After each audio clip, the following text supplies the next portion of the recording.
of when you were a talk show host, comedian.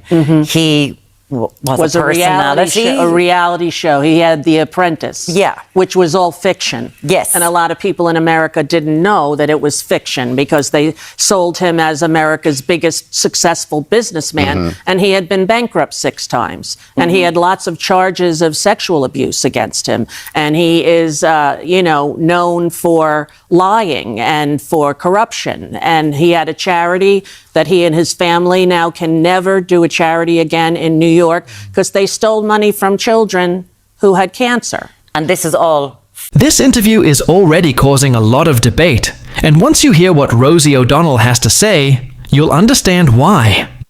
After leaving the United States and relocating to Ireland, she's opening up about what motivated that decision and why she's continuing to speak out about President Donald Trump. Before we dive into the full story, comment where you're watching from, and don't forget to like, share, and subscribe so you don't miss the next one. Make sure you watch until the very end, because I'll be breaking down her claims, the wider political context, and whether her criticism holds up. Let's get into it. Morning to you both. Lovely to have you. Lovely to see you. We're delighted that you're here and joining us. And we have to ask you, how are you finding Ireland? You're only here since January. Yes. How's it going? It's amazing. It's better than I could have imagined, and I never imagined leaving the United States. I didn't even have an Irish passport, although my siblings do, because I thought, well, I'm never moving out of the United States. I'm kind of like a stay-home mom kind of person. And but then when the election happened, and it was quite obvious what was going to occur as they put out a book that announced it, Project 2025, I knew that it was time for me and my young autistic child to come here. And let's talk about that a little bit for people who might not know, because the beef between you and Donald Trump go back to the days of when you were a talk show host, comedian. He was a reality show. He had The Apprentice, which was all fiction. Yes. And a lot of people in America didn't know that it was fiction because they sold him as America's biggest successful businessman, and he had been bankrupt 6 times, and he had lots of charges of sexual abuse against him, and he is, known for lying and for corruption, and he had a charity that he and his family now can never do a charity again in New York because they stole money from children who had cancer. And this is all fact. All you need to find out these facts is a computer, people. I am not an investigative journalist. I simply lived there my whole life. And in New York, where he grew up as well, we're around the same age. I'm 63, he's 107. Is that what he is? I'm not sure. But, and so I've known who he was from the get-go.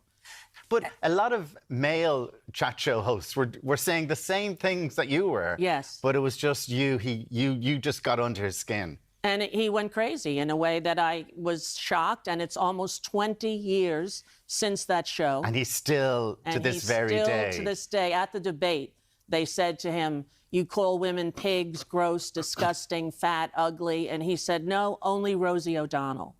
To roarious applause and laughter in the audience. And I was at home with my kids watching it going, how do you explain this? Luckily it was they were pretty young at the time, but now my youngest is 12. My other ones are in their 20s. Yeah. So it's really to protect my 12-year-old that I knew I had to come. Because let's talk about that. A lot of people said they would leave should Trump become president and all this kind of stuff.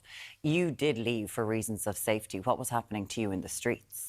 Well, it wasn't so much in the streets, but after he won, I was in CVS with my child, and 2 different people, one with a MAGA hat and one a Trump supporter, came over and told me with curse words that their guy won.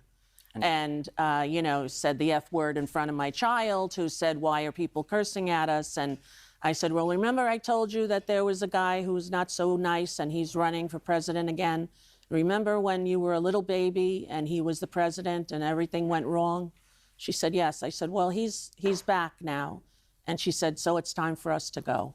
And that's what, because you did stay during his first presidency. I did, and it was a difficult time for me mentally and emotionally. Because this has obviously taken a toll on you over these years. It's something to go from being a kind of known celebrity in America that people liked, that won a lot of, that had a lot of accolades, that had a lot of, despised by half the population. Half the country thinks that he is the new coming of Christ, and half the country sees what's happening, that fascism has taken hold in America, and it's terrifying, not just for America, but for the world. And you arrived over going, do you know what, I'm going to move to Ireland. Sure, it'll be grand. I'll sit down, eat some potatoes, have some whatever. Keogh's crisps are out there. Put to work straight away by this young man here. Rosie O'Donnell clearly didn't hold back, and whether you agree with her or not, it's obvious this long-running feud with Donald Trump is far from over. She also brought renewed attention to Project 2025, a topic that's sparked plenty of political debate in recent months. Now, I want to hear from you. Do you think she made some valid points, or do you see this situation differently? Let me know in the comments below. Thanks so much for watching. If you enjoyed this breakdown, don't forget to like, share, and subscribe to help the channel grow. And I'll see you in the next one.